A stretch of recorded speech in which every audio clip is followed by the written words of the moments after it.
वर्तमान में भारतीय राजनीति के 5 सबसे बड़ी चाणक्य जो पर्दे के पीछे रहकर सरकारें बनाते हैं। नंबर 5 पर आते हैं सुनील बंसल जी। सुनील बंसल जी वर्तमान में भारतीय जनता पार्टी के राष्ट्रीय महासचिव हैं और उन्हें संगठन का एक बेहद व्यावहारिक मैनेजर माना जाता है। इनका काम करने का तरीका पूरी तरह से मीडिया की नजरों से दूर और बंद कमरों में डेटा विश्लेषण पर आधारित होता है। सुनील बंसल जी मूल रूप से राजस्थान के हैं और राष्ट्रीय स्वयंसेवक संघ के प्रचारक रहे हैं। उनकी वास्तविक सांगठनिक क्षमता साल 2014 के लोकसभा चुनाव में तब सामने आई जब इन्हें अमित शाह जी के साथ उत्तर प्रदेश का सह प्रभारी बनाया गया। इसके बाद साल 2017 के उत्तर प्रदेश विधानसभा चुनाव में इन्होंने संगठन महामंत्री के रूप में पूरे राज्य में पन्ना प्रमुख मॉडल को कड़ाई से लागू किया। इस मॉडल में मतदाता सूची के हर एक पन्ने के लिए एक कार्यकर्ता जिम्मेदार होता था। सुनील बंसल जी ने पारंपरिक सवर्ण वोट बैंक से आगे बढ़कर गैर यादव, अन्य पिछड़ा वर्ग और गैर जाटव दलित समुदायों को जोड़ने के लिए माइक्रो लेवल पर सोशल इंजीनियरिंग की। इसी सांगठनिक ढांचे के दम पर बीजेपी ने यूपी में पूर्ण बहुमत की सरकार बनाई। साल 2022 के चुनाव में भी इस जमीनी पकड़ को बनाए रखा गया। साल 2026 की वर्तमान स्थिति में बीजेपी आलाकमान ने उन्हें राष्ट्रीय महासचिव के रूप में ओडिशा, तेलंगाना और पश्चिम बंगाल जैसे राज्यों में पार्टी के विस्तार की जिम्मेदारी दी है, जहां वे स्थानीय क्षेत्रीय दलों की काट ढूंढने के लिए डेटा बेस्ड यूथ कमेटियों का गठन कर रहे हैं। सुनील बंसल जी की विशेषता यह है कि वे खुद कभी चुनाव नहीं लड़ते, लेकिन उनका तैयार किया हुआ सांगठनिक ढांचा उम्मीदवारों को चुनाव जिताने में सबसे बड़ी भूमिका निभाता है। बीजेपी के पास अगर संघ की पृष्ठभूमि से निकले ऐसे सांगठनिक मैनेजर हैं, तो देश की सबसे पुरानी पार्टी कांग्रेस ने भी हाल के वर्षों में चुनाव लड़ने के अपने पारंपरिक तौर तरीकों को बदला है। कांग्रेस को मुख्य धारा में वापस लाने के लिए पार्टी के पीछे एक ऐसे पेशेवर रणनीतिकार काम कर रहे हैं जो कभी किसी राजनीतिक पृष्ठभूमि से नहीं रहे। आइए जानते हैं इस सूची में अगला नंबर किसका है। नंबर 4 पर आते हैं सुनील कनुगोलू जी। सुनील कनुगोलू जी वर्तमान में कांग्रेस पार्टी के मुख्य चुनावी रणनीतिकार हैं और वे अखिल भारतीय कांग्रेस कमेटी की राष्ट्रीय रणनीति समिति के सदस्य के रूप में काम कर रहे हैं। इनकी पृष्ठभूमि एक कॉरपोरेट कंसल्टेंट की रही है और इन्होंने वैश्विक परामर्शदाता फर्म मैकिन्सी में काम किया है।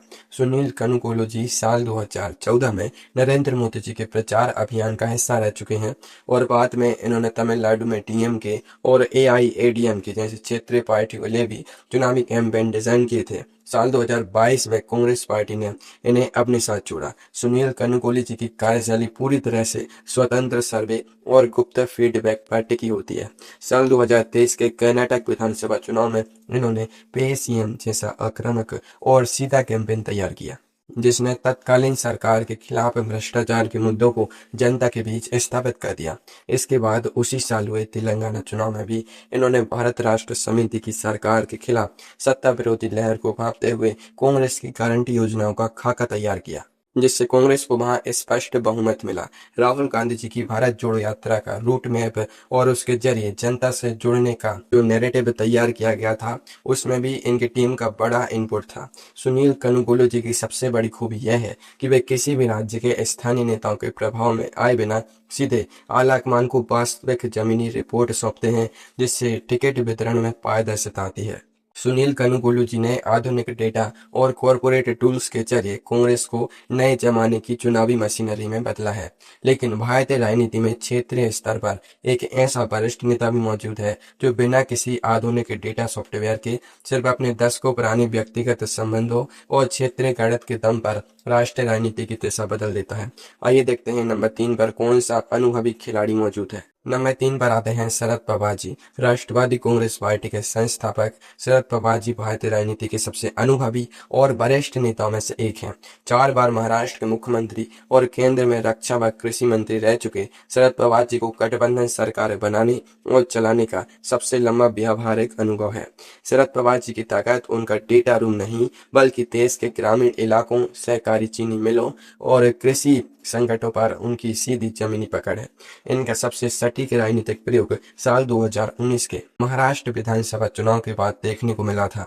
जब बीजेपी और शिवसेना का महागठबंधन टूट गया, तब शरद पवार जी ने वैचारिक रूप से पूरी तरह विपरीत दो धुरियों शिवसेना और कांग्रेस को एक मंच पर लाकर महाविकास आघाड़ी सरकार का गठन करवा दिया। राजनीतिक विश्लेषक इस गठबंधन को असंभव मान रहे थे, लेकिन पवार जी ने अपने पुराने व्यक्तिगत संबंधों का इस्तेमाल करके इसे हकीकत में बदल दिया। साल 2023 और 2024 के दौरान जब उनकी अपनी पार्टी में बड़ी बगावत हुई और पार्टी का नाम व सिंबल उनके हाथ से निकल गया, तब भी साल 2026 के वर्तमान परिदृश्य तक आते आते उन्होंने जमीनी स्तर पर नए उम्मीदवारों को तैयार कर अपनी राजनीतिक प्रासंगिकता को पूरी तरह बचाए रखा है। शरद पवार जी की विशेषता यह है कि वे सत्ता पक्ष और विपक्ष दोनों ही खेमों के नेताओं के साथ सीधे संवाद की क्षमता रखते हैं, जिससे वे संकट के समय हमेशा एक अनिवार्य मध्यस्थ बनकर उभरते हैं। शरद पवार जी ने पारंपरिक और क्षेत्रीय राजनीति में अपनी बादशाहत कायम रखी, लेकिन इसी दौर में भारत ने एक ऐसे राजनीतिकार को भी देखा जिसने चुनावी प्रबंधन को एक स्वतंत्र व्यवसाय और करियर का रूप दे दिया और देश के कई राज्यों के मुख्यमंत्रियों को सत्ता की कुर्सी तक पहुंचाया। आइए जानते हैं नंबर 2 पर मौजूद उस चर्चित चेहरे के बारे में। नंबर 2 पर आते हैं प्रशांत किशोर जी। प्रशांत किशोर जी को भारत में आधुनिक पॉलिटिकल कंसल्टेंसी का जनक माना जाता है। उन्होंने संयुक्त राष्ट्र संघ में स्वास्थ्य विशेषज्ञ के रूप में काम करने के बाद साल 2014 में सिटीजन्स फॉर अकाउंटेबल गवर्नेंस नामक संस्था बनाई, जिसने नरेंद्र मोदी जी के राष्ट्रीय स्तर के प्रचार अभियान को संभाला। चाय पे चाचा और 3D रैलियां उन्हीं के नेतृत्व में आयोजित की गई थी। इसके बाद प्रशांत किशोर जी ने IPAC नामक संस्था का गठन किया और साल 2015 के बिहार में नीतीश कुमार जी और लालू प्रसाद जी के महागठबंधन को जीत दिलाई।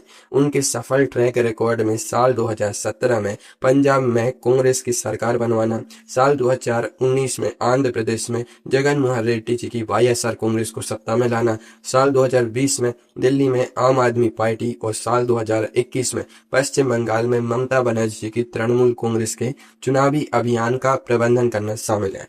प्रशांत किशोर जी की रणनीति मुख्य रूप से बड़े पैमाने पर जनसंपर्क अभियान, कड़ी नैरेटिव और सोशल मीडिया पर आक्रामक इस्तेमाल पर केंद्रित होती है। हालांकि साल 2022 में उन्होंने एक बड़ा राजनीतिक यू टर्न लिया और पेशेवर कंसल्टेंसी का काम छोड़कर सीधे सक्रिय राजनीति में कदम रख दिया।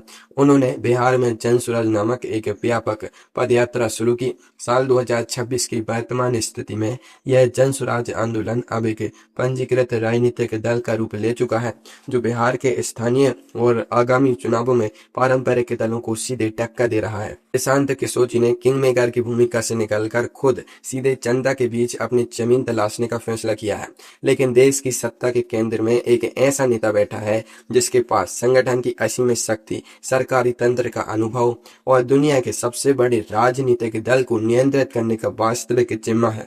आइए अब बात करते हैं इस सूची के नंबर 1 स्थान की। नंबर 1 पर आते हैं अमित शाह जी। वर्तमान में भारत के केंद्रीय गृह मंत्री अमित शाह जी को निर्विवाद रूप से समकालीन भारतीय राजनीति का सबसे प्रभावी सांगठनिक ढांचा तैयार करने वाला नेता माना जाता है।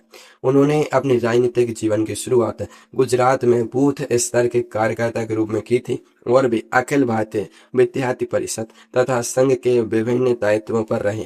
अमित शाह जी की असली राष्ट्रीय संगठन की क्षमता साल 2014 के आम चुनाव में सिद्ध हुई, जब उनके नेतृत्व में बीजेपी ने उत्तर प्रदेश की 80 में से 71 सीटें अकेले जीती। इसके तुरंत बाद वे बीजेपी के राष्ट्रीय अध्यक्ष बने और उन्होंने पार्टी के सदस्यों की संख्या बढ़ाकर 11 करोड़ से अधिक कर दी, जिससे यह दुनिया का सबसे बड़ा राजनीतिक संगठन बन गया। अमित शाह जी की रणनीति पूरी तरह से चुनावी कूटनीति और कठोर सांगठनिक अनुशासन पर टिकी है। उनके कार्यकाल में बीजेपी ने न केवल हिंदी पट्टी में अपनी जीत को दोहराया, बल्कि असम, त्रिपुरा, मणिपुर और पूरे पूर्वोत्तर भारत में पहली बार वैचारिक और सांगठनिक रूप से सरकार बनाई। इसके अलावा जिन राज्यों में बीजेपी को पूर्ण बहुमत नहीं मिला, वहां भी अन्य क्षेत्रीय दलों के साथ राजनीतिक गठबंधन करके या विपक्षी दलों के असंतुष्ट धड़ों को साथ मिलाकर सरकार बनाने की उनकी क्षमता चकचाए रही है। साल 2019 से गृह मंत्री के रूप में प्रशासनिक जिम्मेदारी संभालने के बाद भी साल 2026 के वर्तमान समय तक देश के हर छोटे बड़े चुनाव और उपचुनाव के टिकट वितरण, गठबंधन की शर्तों और बूथ मैनेजमेंट की आखिरी कमान उन्हीं के हाथों में रहती है। वे एक ऐसे रणनीतिकार हैं जो चुनाव जीतने की पूरी प्रक्रिया को एक वैज्ञानिक और संस्थागत रूप दे चुके हैं, जिसके सामने विपक्ष को अक्सर अपनी रणनीतियां बार बार बदलनी पड़ती हैं।